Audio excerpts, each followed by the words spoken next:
Assalamualaikum dan salam sejahtera semua. Nama saya Nur Fazila binti Muhammad dengan nombor matrik GB240112. Hari ini saya ingin membentangkan satu topik yang sangat penting dalam dunia moden, iaitu climate action atau tindakan terhadap perubahan iklim. Slogan saya berbunyi, lindungi bumi, mulakan dengan diri sendiri. Perubahan iklim telah memberi kesan yang besar kepada alam sekitar dan juga manusia.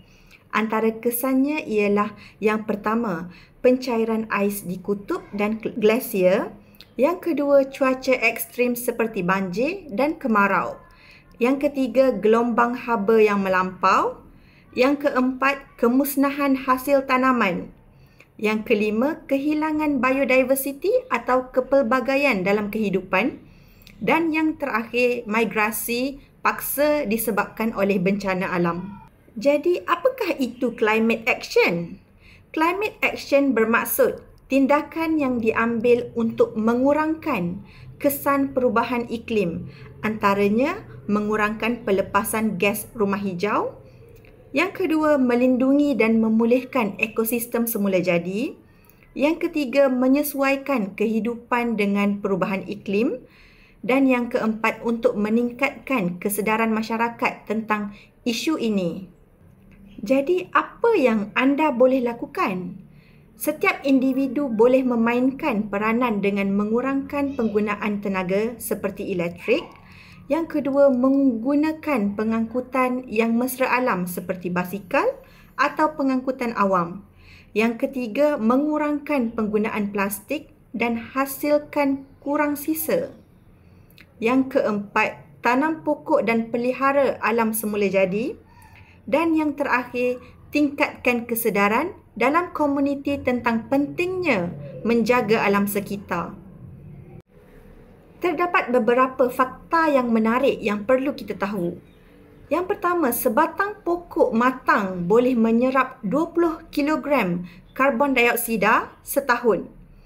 Yang kedua, jika suhu dunia meningkat melebihi 1.5 degree Celsius, ekosistem mungkin tidak dapat pulih. Yang ketiga, hanya 9% plastik yang dikita semula. Dan yang terakhir ialah kilang dan pengangkutan menyumbang kepada 70% pelepasan karbon di dalam dunia ini. Mengapa kita perlu bertindak sekarang?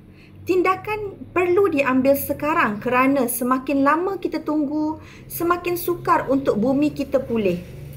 Tindakan hari ini akan menentukan masa depan generasi akan datang dan tindakan kecil oleh ramai orang akan menghasilkan impak yang sangat besar. Sebagai kesimpulan, menjaga bumi adalah tanggungjawab kita semua. Mulakan dengan langkah kecil seperti mengurangkan plastik atau menanam pokok. Galakkan rakan-rakan dan keluarga untuk turut bertindak. Ingatlah, tindakan kecil hari ini menyelamatkan bumi kita pada hari esok. Sekian sahaja daripada saya. Diharapkan info yang disampaikan dapat memberi kesedaran dan manfaat kepada kita semua. Ingat semua, tiada bumi kedua untuk kita.